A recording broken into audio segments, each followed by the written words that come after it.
Welcome friends, good morning. आज हम पढ़ेंगे स्ट्रक्चर ऑफ एटम में क्वांटम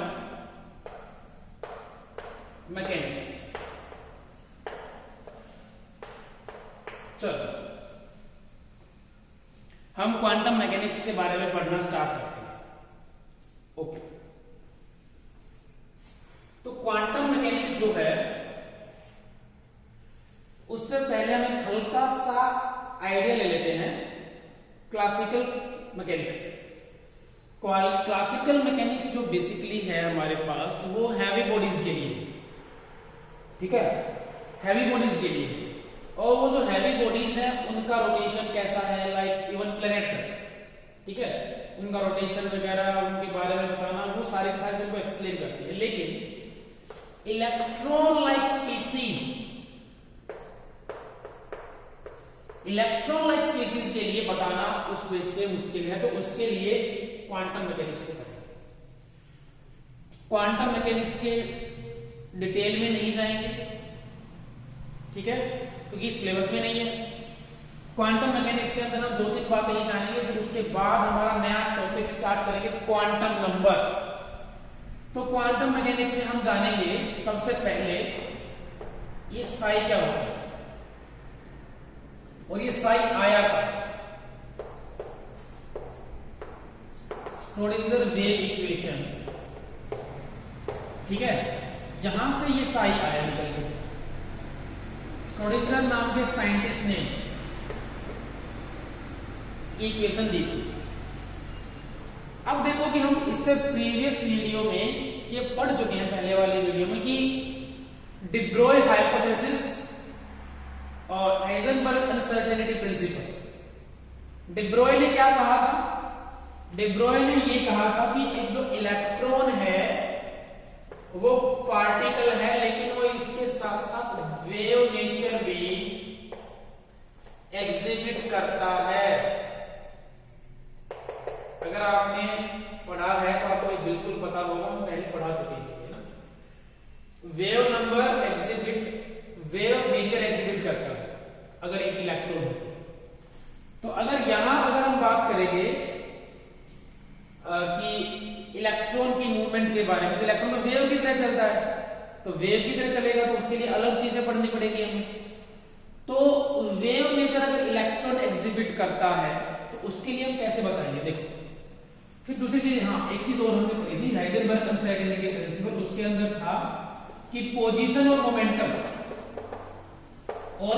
को हम एक साथ नहीं बता सकते, है ना, साइमल्टेनियसली नहीं कैलकुलेट कर सकते। अगर हम चाहें कि पोजीशन फिक्स कर दें तो मोमेंटम इनफाइनाइट चेंज हो जाएगा, उसके अंदर इनफाइनाइट एरर आ जाएगा। अगर हम मोमेंटम को क्या करते हैं, फिक्स कर दें, तो पोजीशन के अंदर इनफाइनाइट वेरिएशन हो जाएगा। तो जो ये श्रोडिंगर थे, इन्होंने क्या कहा, इन्होंने एक इक्वेशन दी, और जो इक्वेशन दी उसके अंदर हमें ये वर्ड ये मिला, ये होता है PSI, साई, ठीक है। इसको हम बोलते हैं amplitude of the wave,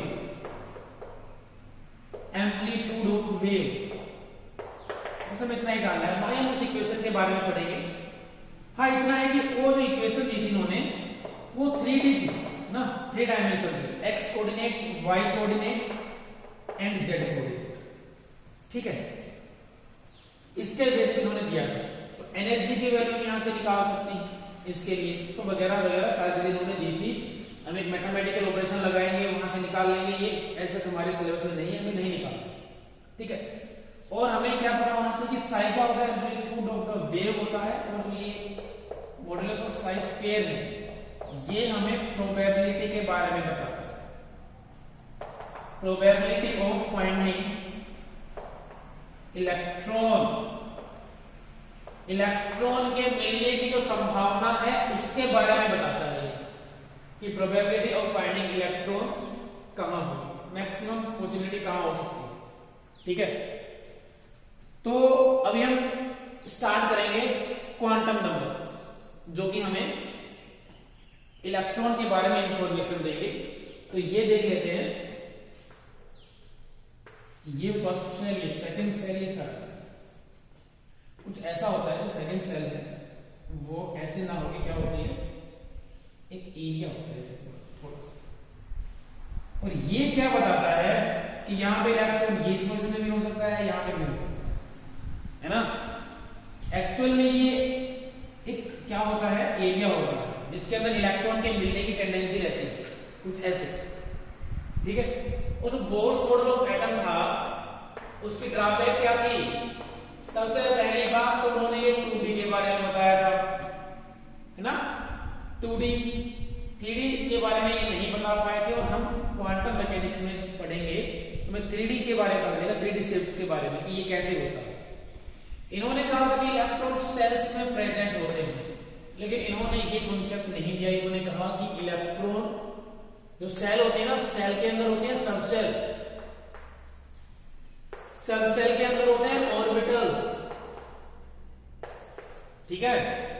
sales के अंदर होते हैं सब सेल, सब सेल के अंदर होते हैं ऑर्बिटल, और ऑर्बिटल के अंदर प्रेजेंट होते हैं इलेक्ट्रॉन्स, ठीक है। इनके अंदर क्या प्रेजेंट होते हैं, इलेक्ट्रॉन्स। तो हम ये सेल क्या होती हैं, सब सेल क्या होती हैं, ऑर्बिटल्स क्या होते हैं, ये है ये 3 quantum number, 3 quantum number. Total quantum number 4 है, ठीक है। एक हो जाएगा स्पिन क्वांटम नंबर। ये 4 क्वांटम नंबर हम पढ़ने वाले हैं। स्पिन का मतलब क्या होगा, रोटेशन ऑन इट्स एक्सिस, अपनी एक्सिस पे रोटेशन करना। तो ये दो ही तरह से हो सकता है, ठीक है। तो ये हम इसके अंदर पढ़ने वाले हैं। तो हेडिंग लगाइए क्वांटम नंबर। हम क्वांटम नंबर्स को डिटेल में पढ़ेंगे, जो कि हमारे सिलेबस में नहीं है और हमारे लिए जानना बहुत जरूरी है। क्वांटम नंबर के लिए आप नोटबुक लेके जरूर बैठिए, क्योंकि विदाउट नोटबुक समझ में नहीं आएगा, ठीक है। ज्यादा मुश्किल नहीं है ना, लेकिन फिर भी नोटबुक और पेन लेके जरूर बैठिए, इंपोर्टेंट पॉइंट लिखते चले, ठीक है। छोटे छोटे पॉइंट बहुत ज्यादा है, अगर आपने एक छोटा सा पॉइंट भी मिस कर दिया तो वहीं गड़बड़ हो जाएगी सर। तो हार्ड नहीं है, बस छोटे छोटे पॉइंट आपको ध्यान रखने हैं, वो कुछ नहीं है। तो क्वांटम नंबर हम पढ़ेंगे, प्रिंसिपल क्वांटम नंबर, उसके बाद हम पढ़ेंगे second azimuthal quantum number, azimuthal quantum number. उसके बाद हम पढ़ेंगे magnetic quantum number, magnetic quantum number. उसके बाद हम पढ़ेंगे स्पिन क्वांटम नंबर,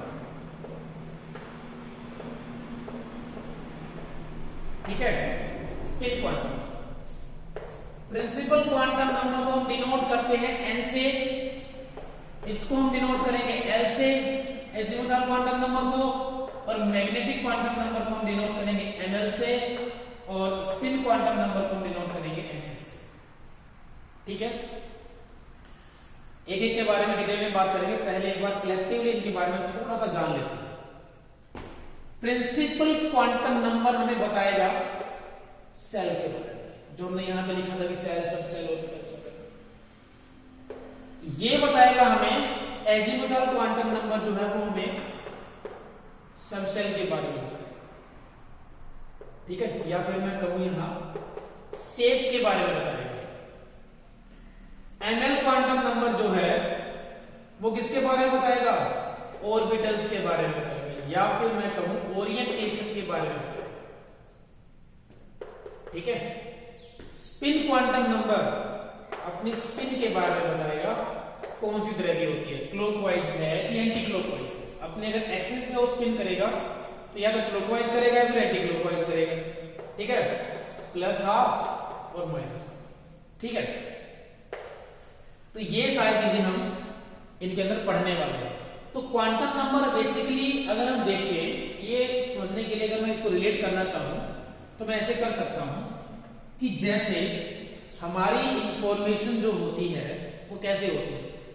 अगर मान लो कि आपका कोई रिलेटिव है और आपको उसके पास किसी को भेजना है, तो आप कैसे भेजोगे। मान लो कि आपका जो रिलेटिव है वो कहाँ रहता है, कहीं भी मान लो दिल्ली में रहते हैं, ठीक है, और दिल्ली में चलो कहाँ माने, कोई भी जगह मान लो मुखर्जी नगर माने, तो आप पहले बताओगे कि देखो सबसे पहले तो कहाँ रहता है, वो दिल्ली में रहता है। दिल्ली में कहाँ, मुखर्जी नगर।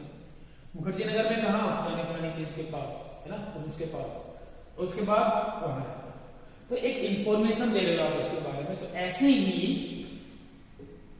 जो एक सेट ऑफ क्वांटम नंबर है, ये इंफॉर्मेशन देते हैं किसी इलेक्ट्रॉन के बारे में कि भाई इलेक्ट्रॉन कहाँ मिलने की प्रोबेबिलिटी है ना, कहां सबसे ज्यादा प्रोबेबिलिटी होगी इलेक्ट्रॉन्स के मिलने की, वो क्वांटम नंबर बताएंगे, ठीक है। तो चलिए एक एक को डिस्कस कर लेते हैं।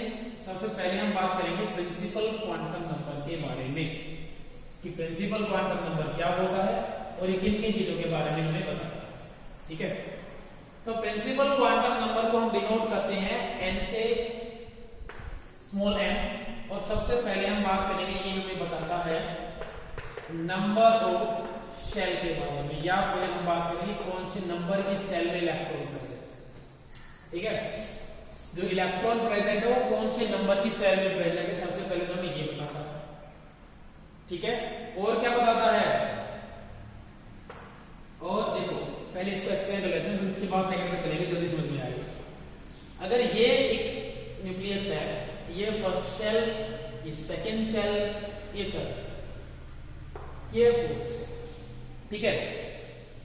तो अगर मान लो कि हमने कहा कि इलेक्ट्रॉन थर्ड सेल में प्रेजेंट है ना, यहां प्रेजेंट है, तो ये बता रहा है ना कि इलेक्ट्रॉन कहां प्रेजेंट है, कौन से नंबर की सेल में प्रेजेंट है। अगर ये पहली में है, दूसरी में है, तीसरी में है, या फिर फोर्थ वन में है, आगे भी चलते जाएंगे, लेकिन वो जरूरत नहीं। इसको हम नाम, उसको हमने नाम दिया K shell, L shell, M shell, N shell. ये हम 10th क्लास तक पढ़ चुके हैं, ठीक है। ये जो प्रिंसिपल क्वांटम नंबर है, इसको हम 10th क्लास तक पढ़ चुके हैं। ये आपको बहुत जल्दी समझ में आ जाएगा, आपको बहुत आसान लगेगा, लेकिन जैसे हम एजीमुथल क्वांटम नंबर पढ़ेंगे, वहां पे आपका कंसंट्रेशन, जो फोकस है, वो बहुत ज्यादा चाहिए, ठीक है। तो ये हो गया, देखो फर्स्ट, सेकंड और थर्ड, इसके अंदर प्रेजेंट हम ये बोल सकते हैं कि ये इस सेल में प्रेजेंट है ना, एम सेल होगी, एम नंबर की सेल में प्रेजेंट है, सॉरी एम सेल में प्रेजेंट है, और एम सेल कौन सी होगी, थर्ड, ये थर्ड सेल में, ऐसा बता सकते हैं, बिल्कुल। दूसरी चीज क्या है कि ये डिस्टेंस के बारे में बताता है, distance of electron from nucleus. भाई न्यूक्लियस से अगर आपको डिस्टेंस पता करना है तो उसके बारे में भी बताता है। कैसे, अगर मैंने कहा कि n की वैल्यू 1 है और n की वैल्यू 2 है, मतलब एक इलेक्ट्रॉन तो फर्स्ट सेल में है और एक इलेक्ट्रॉन सेकंड सेल में है, तो आप ये बता सकते हो ना कि कौन सा इलेक्ट्रॉन दूर होगा और कौन सा इलेक्ट्रॉन पास होगा। भाई अगर हम बात करें, एक न्यूक्लियस है, ये फर्स्ट सेल है, ये सेकंड है, ये थर्ड है, ये फोर्थ है। अगर मैं कहूं कि एक इलेक्ट्रॉन फोर्थ में प्रेजेंट है, एक थर्ड में प्रेजेंट, तो आप बता सकते हो ना कि कौन सा पास होगा, कौन सा दूर होगा, है ना, न्यूक्लियस से कौन सा पास होगा। तो ऐसे करके हम ये बोल सकते हैं कि डिस्टेंस फ्रॉम द न्यूक्लियस, ये क्वांटम नंबर हमें बताता है। आया समझ में? ये है प्रिंसिपल क्वांटम नंबर, एनर्जी के बारे में बताता है। ये हमने बोर्स मॉडल ऑफ एटम में पढ़ा था, है ना, एनर्जी सबसे कम इसकी होती है, जैसे जैसे हम आगे बढ़ते जाते हैं एनर्जी बढ़ती जाती है, पढ़ा था ये, ठीक है। तो एनर्जी के बारे में बताता है। अगर हम बात करेंगे भाई कौन सा इलेक्ट्रॉन है वो हाई एनर्जी में होगा, तो हम बता सकते हो इजीली, ठीक है। अच्छा, और क्या पढ़ा था इसके बारे में, और इसके बारे में ये पढ़ा था कि जो के सेल है, एल सेल है, एम सेल है और एन सेल है, इनके अंदर मैक्सिमम अगर इलेक्ट्रॉन निकालने हो तो हम 2n स्क्वायर हमने यूज किया था 10th क्लास तक, हमसे यही यूज करते आए हैं। n की वैल्यू अगर 1 है, k के लिए 1 ही होती है, तो यहाँ पे मैक्सिमम इलेक्ट्रॉन आ सकते हैं 2, l के लिए 1, 2 होती है ना इसके लिए वैल्यू, 2 का स्क्वायर 4 2 8, इसके लिए 16, इसके लिए 32। ये सारा की सारा बिल्कुल बेसिक्स हमें अच्छे से पता है, ठीक है। आई होप ये सभी को आता होगा और सभी को आना भी चाहिए। 9th और 10th क्लास में आपने यही पढ़ा है और एक बार रिवीजन भी करा दिया, ठीक है। इसको हम बोलते हैं प्रिंसिपल क्वांटम नंबर, कि कौन सी नंबर की सेल में इलेक्ट्रॉन प्रेजेंट है। ये ध्यान देने वाली बात है सेकंड वाला एजीमुथाल क्वांटम नंबर। इसको हम डिटेल में पढ़ेंगे या पहली बार पढ़ने जा रहे हैं एजीमुथाल क्वांटम नंबर। देखो ध्यान से, अगर एजीमुथाल क्वांटम नंबर की बात करते हैं तो हम इसको रिप्रेजेंट करते हैं एल से। ये सबसेल के बारे में बताता है, ठीक है, किसके बारे में बताता है? सबसेल के।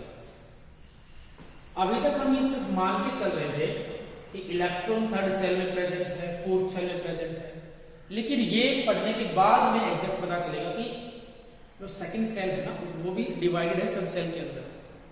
वहां पे भी हमें पता करना पड़ेगा कि जो सब सेल है ना कौन से वाली सब सेल में प्रेजेंट है, और उन सब सेल के अंदर भी क्या होते हैं? ऑर्बिटल्स होते हैं, वो भी पढ़ेंगे।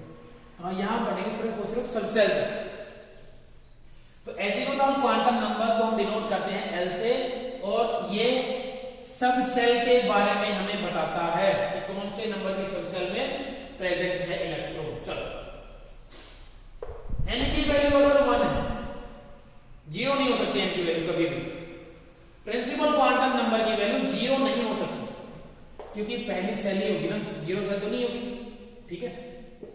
चलो, तो एन की वैल्यू अगर 1 है तो एल की वैल्यू में कैसे निकालूंगा?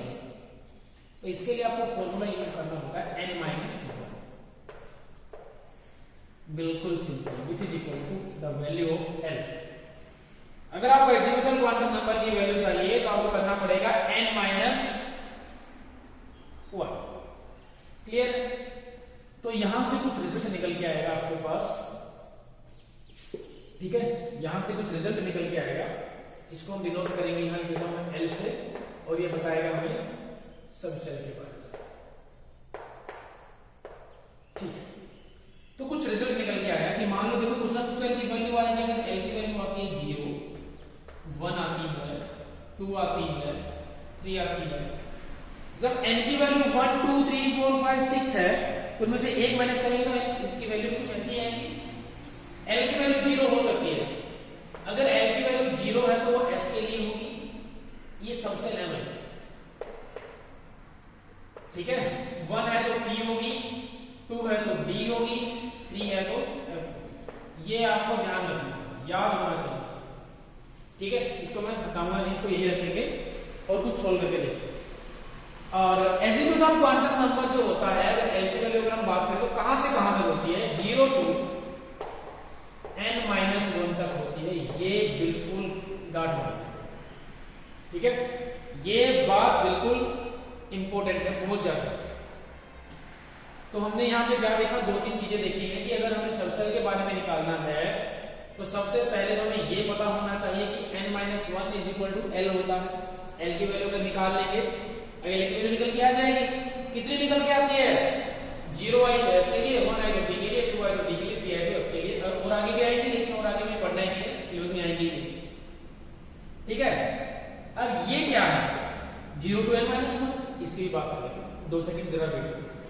अगर n की वैल्यू मैंने ली 1 तो l की वैल्यू लूंगा मैं n minus 1 minus 1 which is equal to 0। हाँ या ना? मुश्किल है। मैं पहले सेल की बात कर रहा हूं, मैं प्रिंसिपल क्वांटम नंबर 1 की बात कर रहा हूं, पहली सेल। तो वहां पे l की वैल्यू कितनी आई? 0।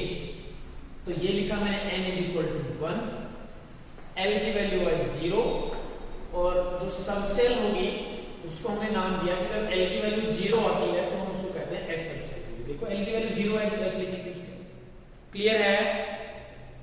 देखो अकॉर्डिंग टू रूल चल रहे हैं, बस ये 2-3 बातें याद रखनी हो, फिर हमें चलना है, ठीक है।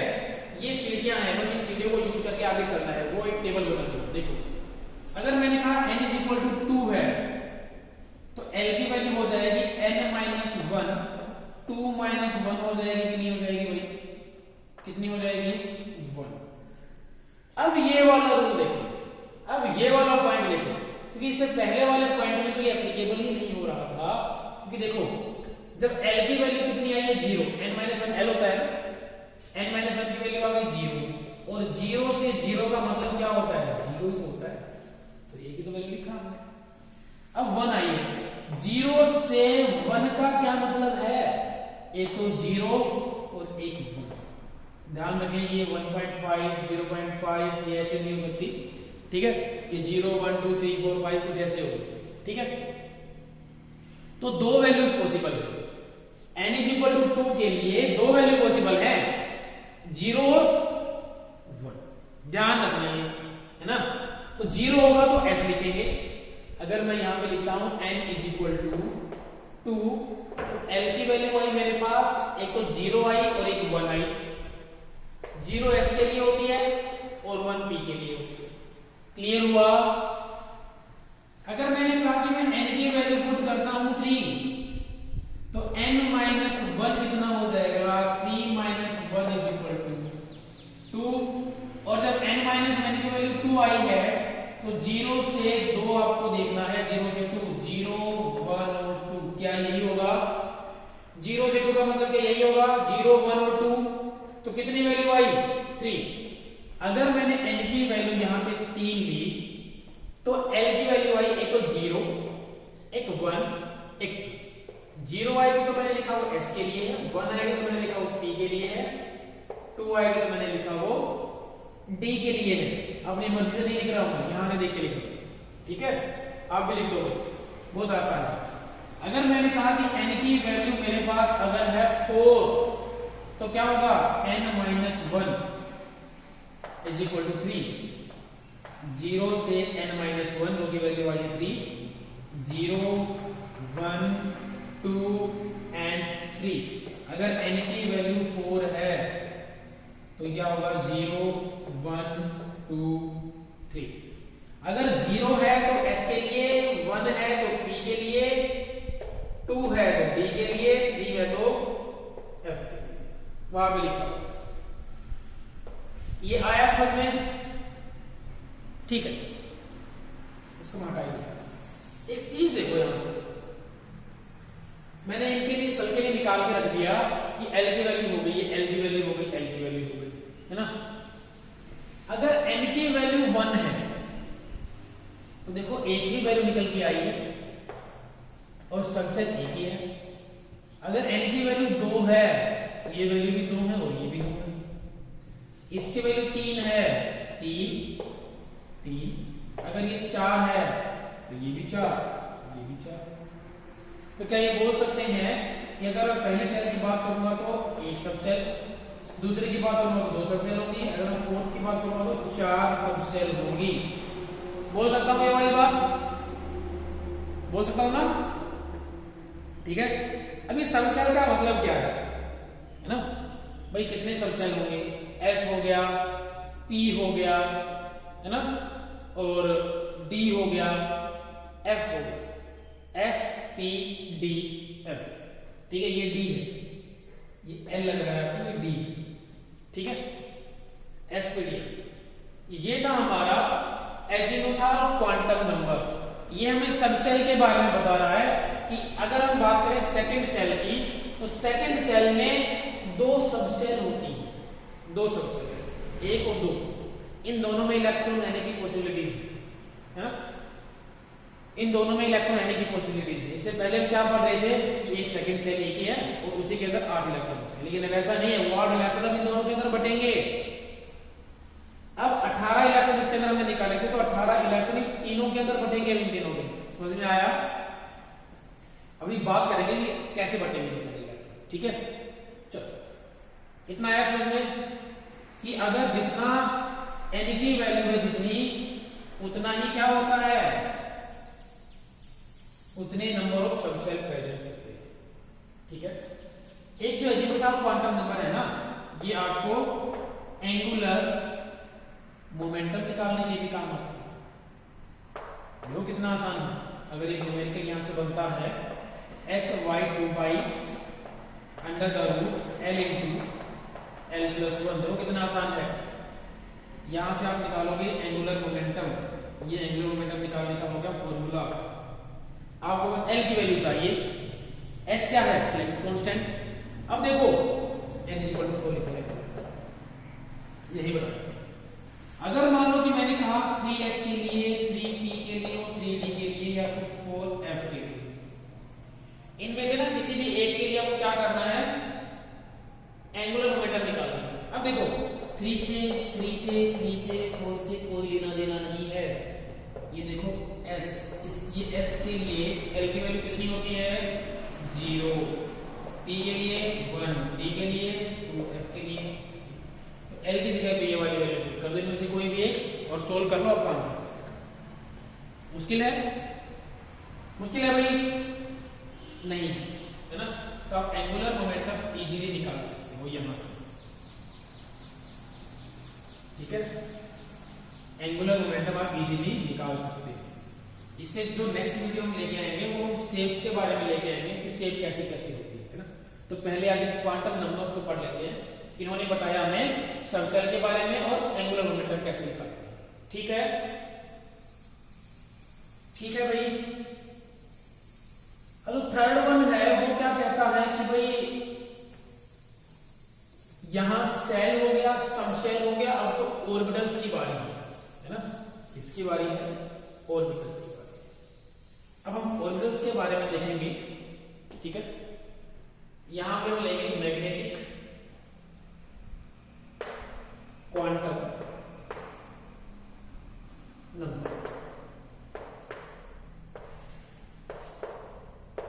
ML।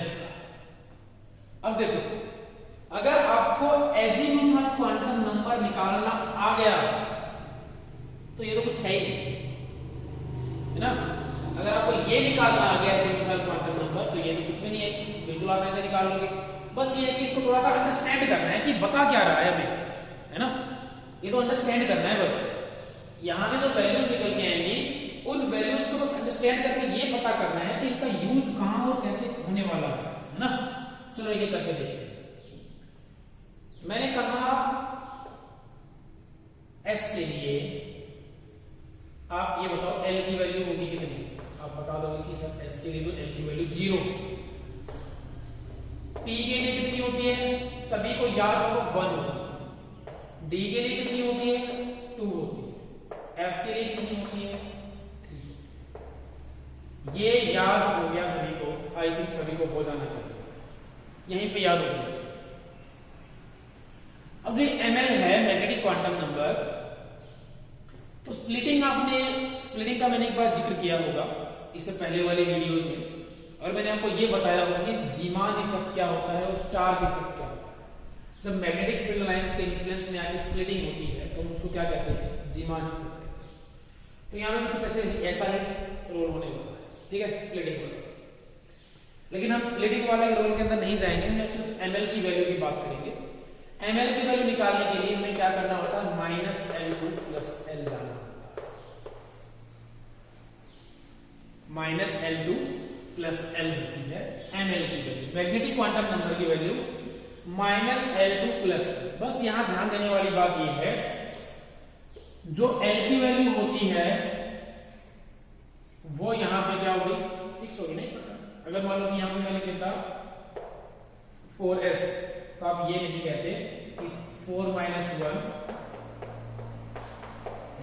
3 और 0 से हम जाएंगे n-1, तो वो जो भी है 0 से 3, 0 1 2 3, तो 3 है F के लिए, F के लिए वैल्यू होती है कुछ ऐसा गड़बड़ नहीं करनी है। अगर ऐसा करते तो सारा खेल खत्म हो जाएगा, है ना। यही तो फर्क है, मुश्किल नहीं है, छोटी छोटी चीजें हैं जिनको आपको ध्यान रखना है। -L2 + L, S की बात कर लेते हैं। अब S -02 + 0 का कोई मतलब होता है क्या, नहीं होता है ना, एक ही होता है, वो 0 ही होता है ना। तो S के लिए 0 होगी L की वैल्यू, ठीक है। तो ML के लिए हम कितनी वैल्यू होगी, 1 होगी। तो उसके लिए मैंने आपके लिए एक बॉक्स बना दिया, ठीक है, जो ऑर्बिटल्स को रिप्रेजेंट करेंगे। मैं ऑर्बिटल्स कैसे रिप्रेजेंट करते हैं, है ना। तो मैंने एक बॉक्स बना दिया। हमें सिर्फ ये देखना है कि कितने बॉक्स बन रहे हैं, ठीक है। अगर मैंने कहा L की वैल्यू 1 है तो आप -1 2 + 1 तो इजीली जा सकते हो। पहले आपने -1, उसके बाद 0 आएगा बीच में, उसके बाद +1 आएगा। तो एक तीन वैल्यू निकल के आई। एस की वैल्यू अगर मैंने 1 ली तो 3 वैल्यू निकल के आई, 3 वैल्यू 1 2 3। ठीक है, ये मैंने 3 बॉक्स बना दिए। ठीक, अगर मैं डी की बात कर लूं, अगर मैं डी की बात करता हूं तो डी के लिए एल की वैल्यू कितनी होती है 2, तो -2 2 +2 -2, उसके बाद आएगा -1, उसके बाद आएगा 0, उसके बाद +1, उसके बाद +2। कितने हुए 1 2 3 4 5।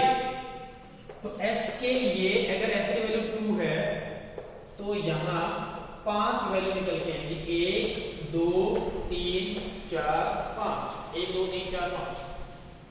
क्लियर है? कुछ आ रहा है समझ में? ये ओरिएंटेशन के बारे में बता रहा है, अभी बात करेंगे इसके बारे में, एक आइडिया दूंगा मैं। ठीक है, एफ के बारे में ना देखे कोई ठीक है, क्योंकि एफ ना तो सिलेबस में आएगा। ठीक है, इनके जो ऑर्बिटल्स होते हैं, सेक क्या है, आप मास्टर डिग्री करके आ जाओगे तो भी एफ जो है उसका ये सेक वगैरह काम नहीं है, डी तक यूज होता है, तो डी तक हमने बता दिया है ना, D1। अगर फिर भी हम एफ की बात करेंगे तो आप निकाल लोगे -3 2 +3, कितनी वैल्यू हो जाएगी -3 -2 -1 0 +1 +2 +3, 7 वैल्यू। तो एस की वैल्यू अगर 3 है तो यहां टोटल 7 वैल्यूज होगी, 1 2 3 4 5 6, 1 2 3 4 5 6 7। कितने हो गए ये 7। अब देखो ओरिएंटेशन का मतलब क्या है कि जो ये एस है, ठीक है, सॉरी, ये तो हो जाएगा P, ये हो जाएगा D और ये हो जाएगा F। क्लियर है? अगर ये जो S है ये होता है स्फेरिकली सिमेट्रिकल। ठीक है, क्या होता है ये स्फेरिकली सिमेट्रिकल। जब ये स्फेरिकली सिमेट्रिकल है तो एक बात ध्यान से सुनना, आपके पास एक फुटबॉल है, एक वॉलीबॉल है, या फिर आपके पास एक टेनिस बॉल है। ठीक है, आपने किसी एक्सिस के अकॉर्डिंग उसको घुमा रहे हो तो क्या उसकी ओरिएंटेशन के अंदर कोई चेंज आएगा? नहीं आएगा, एक ही जैसी रहेगी, एक ही ओरिएंटेशन रहेगी। देखो वैल्यू आई है एक वैल्यू आई है ना, 0 नहीं देखना है आपको, डिजिट ऐसे नहीं देखना है कि 0 वैल्यू कितनी है 1। यहां पे देखेंगे तो वैल्यू आई थी 3, P के लिए 1 के लिए 3 वैल्यू आई थी। कौन सी? एक तो ये, एक ये, एक ये, है ना, 1 2 3 वैल्यू 3 आई थी। मतलब S के लिए अगर मैं ओरिएंटेशन की बात करूं तो ओरिएंटेशन 1 है। अब ओरिएंटेशन कहने का मतलब क्या है? ओरिएंटेशन कहने का मतलब ये है कि अगर मेरे पास ये डस्टर है, मुझे इसको रोटेट करना है, तो देखो ये इसकी लेंथ हो गई और ये क्या हो गई ब्रेड्थ हो गई। ठीक है, अगर ये वाली चीज है और ये इसकी हाइट हो गई, अगर ये वाली चीज है, अगर मैं इसको इस तरह से रोटेट करता हूं तो ये आपको पता लग रहा है ना कि रोटेशन हुआ है। अब ऐसे भी आपको पता लग रहा है कि रोटेशन हुआ है ना, क्लियर दिखाई दे रहा है। लेकिन अगर मान लो कि मैं आपसे बात करूं क्या ये फुटबॉल के बारे में, तो क्या फुटबॉल के अंदर हम एक्सिस के ऊपर रोटेट कराएंगे तो क्या उसके अंदर कोई चेंज आएगा? नहीं आएगा। एक्स एक्सिस के अंदर रखोगे तो भी वैसे ही रहेगा, वो वाई के अंदर रखोगे तो भी वैसा ही रहेगा, जेड के अंदर रखोगे तो भी वैसा ही रहेगा। तो ओरिएंटेशन होगी सिर्फ एक, तो एक ओरिएंटेशन होगी, एक बॉक्स बनाएंगे। क्या बनाएंगे? एक ओरिएंटेशन मतलब एक बॉक्स। जितनी ओरिएंटेशन उतने ऑर्बिटल, एक ओरिएंटेशन एक ऑर्बिटल। तो एस के अंदर how many orbitals are present? 1। समझ में आया भी समझ में? एक ऑर्बिटल प्रेजेंट है। पी के अंदर कितने ऑर्बिटल प्रेजेंट होंगे? 3, क्योंकि पी की शेप ऐसी होती है, ऐसी। अभी आपको सिर्फ ध्यान रखना है ना, आगे चल के हम बॉन्डिंग के बारे में जब बताएंगे तो इन्हीं को हम काफी यूज करेंगे। तो ये होगी हमारे पास पी।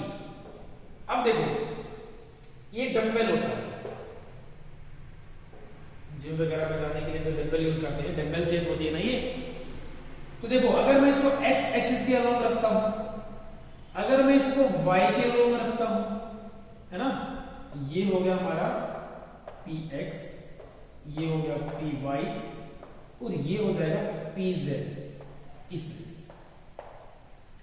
तो मुझे एक बात बताओ, अगर इसकी डबल शेप है तो ये एक्स के अलोंग ऐसा हो रहा है, वाई के अलोंग ऐसे हैं और जेड के अलोंग ऐसे हैं, तो क्या ये आपको तीन अलग अलग ओरिएंटेशन दिखाई नहीं दे रही है? एक्स के अलोंग, वाई के अलोंग और जेड के अलोंग डबल शेप है तो इसीलिए पी के लिए एल की वैल्यू तो 1 है लेकिन ओरिएंटेशन 3 है, 1 2 3। तो कितनी ऑर्बिटल प्रेजेंट होंगे पी में? 3 ऑर्बिटल्स प्रेजेंट। अगर मैं डी की बात करता हूं, ठीक है, तो डी के लिए डबल डबल शेप होती है इसकी, है ना, डबल डबल डबल डबल, मतलब कैसे? ऐसे ऐसे डबल डबल। तो इनको हम अरेंज कर सकते हैं 5 तरह से। हम डिटेल में नहीं जाएंगे, भी इनके बारे में और पढ़ेंगे, वो हम नेक्स्ट वीडियो में पढ़ेंगे कि इनकी शेप कैसे कैसे होती है ना। तो ये मैंने थोड़ा सा आइडिया दिया है कि ये 5 बुक्स बताने का मेरा मतलब क्या है, ओरिएंटेशन कहने का मतलब क्या है। ओरिएंटेशन कहने का मतलब है कि एक्स वाई और जेड डायरेक्शन में जब हम इनको प्लेस करते हैं तो कितनी पॉसिबल अरेंजमेंट पॉसिबल है, वहां पे कितनी अरेंजमेंट है, कितनी ओरिएंटेशन पॉसिबल है, उन्हीं चीजों के बारे में हम बताएंगे। एस के लिए एल की वैल्यू 0 है, इट मींस एक ओरिएंटेशन पॉसिबल है। कैसे ही कर लो, एक्स डायरेक्शन में अगर एक फुटबॉल को रखोगे, ये अगर एक बॉल है, ठीक है, एक्स डायरेक्शन में भी ऐसी आएगी, वाई में भी ऐसी आएगी, जेड में भी ऐसी आएगी, तो एक ही ओरिएंटेशन हुई, एक ओरिएंटेशन। पी डंबल शेप होती है, 3 होती है, 3 बनाए, ऐसा इसके लिए होगा, ऐसा इसके लिए होगा, ठीक है।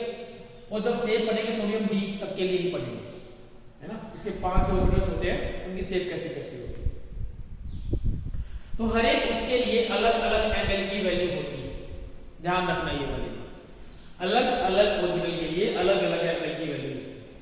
तो ये हो गया मेरे पास मैग्नेटिक क्वांटम नंबर, आया समझ में, जो किसके बारे में बताया? ओरिएंटेशन के बारे में बताया। चलो अब हम बात कर लेते हैं last one, spin quantum number, फिर उसके बाद पॉली एक्सक्लूजन प्रिंसिपल पढ़ेंगे और फिर 1-2 क्वेश्चन करेंगे और बाकी क्वेश्चन हम करेंगे नेक्स्ट वीडियो में। उससे पहले क्वेश्चन करेंगे, उसके बाद हम स्टेप वाला टॉपिक उठाएंगे। Spin quantum number, spin quantum number में अब देखो स्पिन क्वांटम नंबर का मतलब क्या है।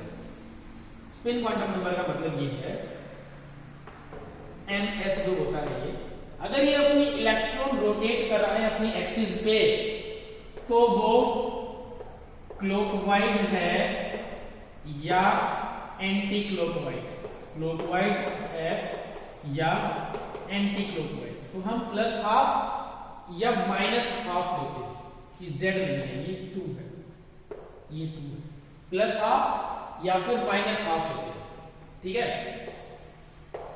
उनको दिखाएंगे कैसे, ऐसे भी दिखा सकते हैं। अगर एक ही ऑर्बिटल है, अगर एक ही हो गया कि अगर ये +½ है तो ये वाला क्या हो जाएगा? -½ इसकी स्पिन हो जाएगी -½ इसके अगर +½ क्लियर है। तो ऐसे करके हम दिखाते हैं, ठीक, आया समझ में? चलो ये था स्पिन क्वांटम नंबर, आया समझ में? चलो इसके बाद हम पढ़ेंगे poly exclusion principle, poly exclusion principle. इन्होंने क्या कहा? इन्होंने कहा कि भाई देखो सिंपल से एक छोटी सी बात कही इन्होंने, ले देंगे एक ही लाइन में इन्होंने एक ऐसी बात कही जो बहुत इंपॉर्टेंट है कि भाई देखो अगर हम 4 सेट ऑफ क्वांटम नंबर की बात करते हैं तो कोई भी 2 इलेक्ट्रॉन्स के लिए वो आइडेंटिकल नहीं हो सकते, आइडेंटिकल नहीं हो सकते। हर एक इलेक्ट्रॉन के लिए क्वांटम नंबर का जो एक सेट है पूरा 4 क्वांटम नंबर्स का, वो डिफरेंट डिफरेंट होगा, ये कहा है ना। कैसे? देखो मैं किसका केस लूं, चलो हम बात कर लेते हैं 2s की बात करते हैं। अब यहां n की वैल्यू कितनी है इसके लिए, आप देख के बता दोगे 2 है। l की वैल्यू कितनी है, s दे रखा है, यहां पे s दे रखा था, इसके कॉरेस्पॉन्ड देखोगे l की वैल्यू 0, L की वैल्यू 0, ml की वैल्यू कितनी 0 आएगी ऑफ कोर्स, क्योंकि -L2 प्लस L होता है ना ml। उसके बाद ms की वैल्यू, ठीक है, ms। अगर मैं बात करता हूं n = 2, l = 0, तो ml भी क्या होगा 0 होगा और ms की वैल्यू क्या हो जाएगी। देखो ध्यान देना भाई, अगर 2s है ये, कि देखो मैंने कहा था कि s के अंदर हम एक ऐसा बॉक्स बनाएंगे, और ये वाली बात ध्यान रखना, हम आगे भी पढ़ेंगे बिल्कुल डिटेल में, कि एक के अंदर ना 2 ही इलेक्ट्रॉन आ सकते हैं, ठीक है, 3 नहीं आ सकते, 2 ही आ सकते हैं। तो अगर ये +½ है तो ये -½ अब देखो 2s है ये, इस 2s के अंदर 2 इलेक्ट्रॉन प्रेजेंट हैं, 2 इलेक्ट्रॉन। अब ये 2 इलेक्ट्रॉन प्रेजेंट है, लेकिन फिर भी दोनों के लिए चारों के चारों वैल्यू कभी भी सेम नहीं हो सकती। ये वाली वैल्यू सेम है, ये वाली वैल्यू सेम है, ये वाली वैल्यू सेम है, लेकिन ये सेम नहीं है दोनों के दोनों। यहां पे क्या आ गया, वेरिएशन आ गया।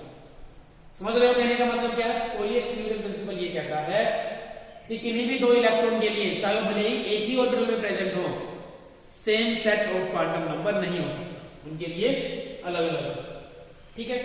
तो हम कुछ क्वेश्चंस करेंगे इनके कल करेंगे।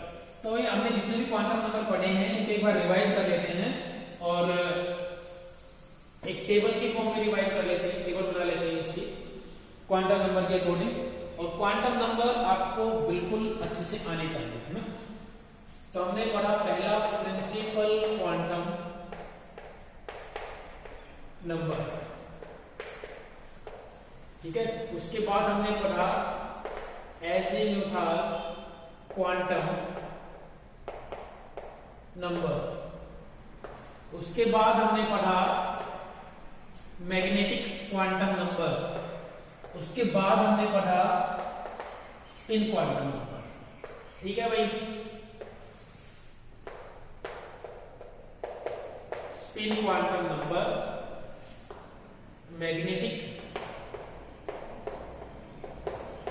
क्वांटम नंबर, ठीक है।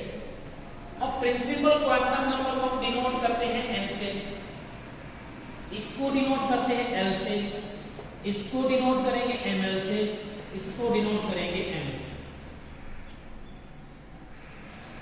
ये बताएगा हमें सेल के बारे में, कौन से नंबर के सेल की बात कर रहे हैं, ये बताएगा हमें सब सेल के बारे में, ये बताएगा हमें ऑर्बिटल्स के बारे में, और ये बताएगा हमें स्पिन के बारे में कि +½ होगी या फिर -½ और ये क्या बताएगा इलेक्ट्रॉन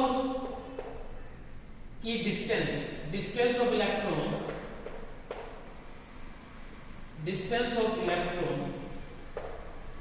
फ्रॉम द न्यूक्लियस, और ये क्या बताएगा सब सेल के बारे में बताएगा, है ना। ये बताएगा हमें शेप के बारे में, बताएगा। जो सब सेल है SP, है ना, आया ना कि कहा था कि S स्फेरिकल होता है, ये होता है, ये शेप के बारे में बताएगा। ये बताएगा हमें ओरिएंटेशन के बारे में कि ओरिएंटेशन कितनी ओरिएंटेशन प्रेजेंट है, उन्हें को हम ऑर्बिटल्स कहते हैं, ठीक है। और ये इनके बारे में बताया है कि भाई क्लॉकवाइज होगा, एंटी क्लॉकवाइज होगा, ठीक है। तो n की वैल्यू कभी भी 0 नहीं हो सकती, ये हमेशा 1 से स्टार्ट होगी, 2, 3, 4 एंड सो ऑन चलती रहेगी, ठीक है।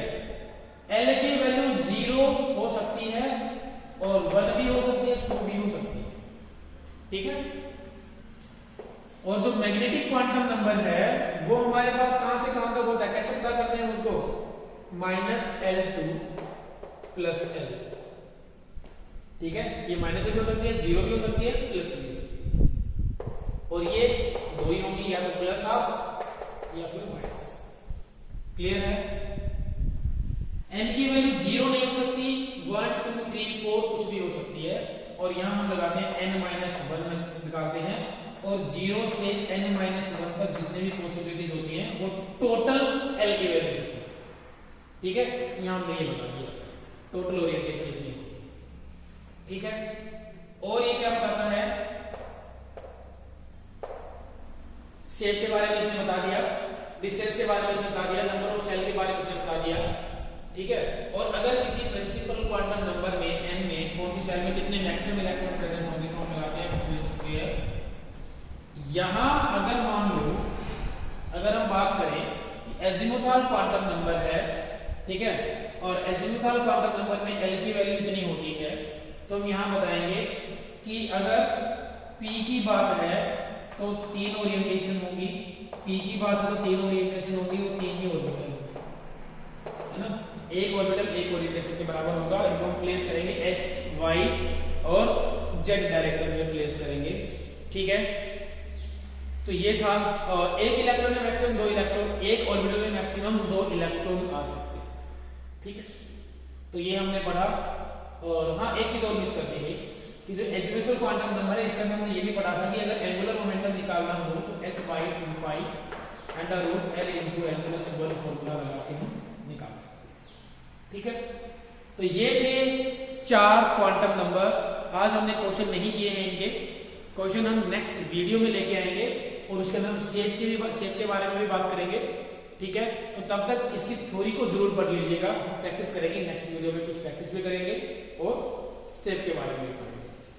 इन सभी के अपने अपने नोट्स जरूर बना लें अच्छे से, बुक से पढ़ के जो पॉइंट लगे इंपॉर्टेंट, और ये वीडियो आपके लिए बहुत हेल्पफुल रहेगा, ठीक है। अगर ये वाला भी पूरा आप देख लेते हैं तो आपका क्वेश्चन गलत नहीं होगा, ठीक है। लेकिन ये छोटी छोटी बातें हैं, वो सारे के सारे आपको ध्यान होने चाहिए। इन्हीं छोटी छोटी बातें हैं, छोटे छोटे पॉइंट्स हैं जो आपको क्वेश्चन सोल्व करने में हेल्प करेंगे। तो ठीक है स्टूडेंट्स, मन लगा के पढ़ते रहिएगा। Thank you for watching.